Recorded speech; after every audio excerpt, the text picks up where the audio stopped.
జై శ్రీ రంగనాయక స్వామి. నేను మీ శ్రేయోభిలాషి పరిరక్షణ కమిటీ అధ్యక్షుడు కాల్వ రామరెడ్డి గారిని. ఈ 1,00,000 అడుగుల సంకల్పాన్ని దిగ్విజయం చేసిన భక్తులకి ఈ శ్రావణమాస ఉత్సవాలు చాలా ఘనంగా జరిపించినాం.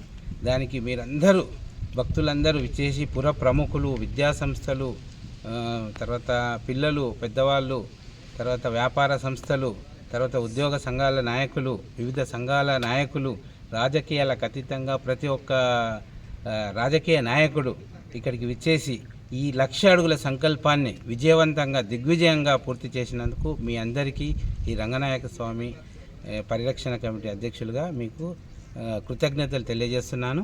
ఇంకా ఇప్పుడు మనం ఈ గుట్టని అభివృద్ధి చేసుకోవాలని అంటే మీరందరూ మాకు సహకరిస్తే ఈ పెద్ద గుట్ట అభివృద్ధి చెందుతుంది. తద్వారా మన జడ్చర్ల గ్రామం కూడా బాగా అభివృద్ధి చెందుతుంది. ఈ చుట్టుపక్కల గ్రామాల వాళ్ళే కాకుండా ఈ కాన్స్టిట్యున్సీ కాకుండా రాష్ట్రం నలుమూలలకి రావాలంటే ఇక్కడ ఆధ్యాత్మిక కేంద్రంగానే కాకుండా పర్యాటక కేంద్రంగా కూడా చేయాలని అంటే మీరందరూ మాకు తోడ్పాటును అందించాలి. మీరందరూ సహకరిస్తే ఈ గుట్ట అభివృద్ధి చెందుతుంది. తర్వాత ప్రతిరోజు నిత్య పూజలు జరుగుతున్నాయి ఇక్కడ. ఇంతకుముందు శ్రావణ మాసమే జరుగుతుండే, ఇప్పుడు శ్రావణ మాసమే కాకుండా ప్రతిరోజు నిత్య పూజలు జరుగుతున్నాయి.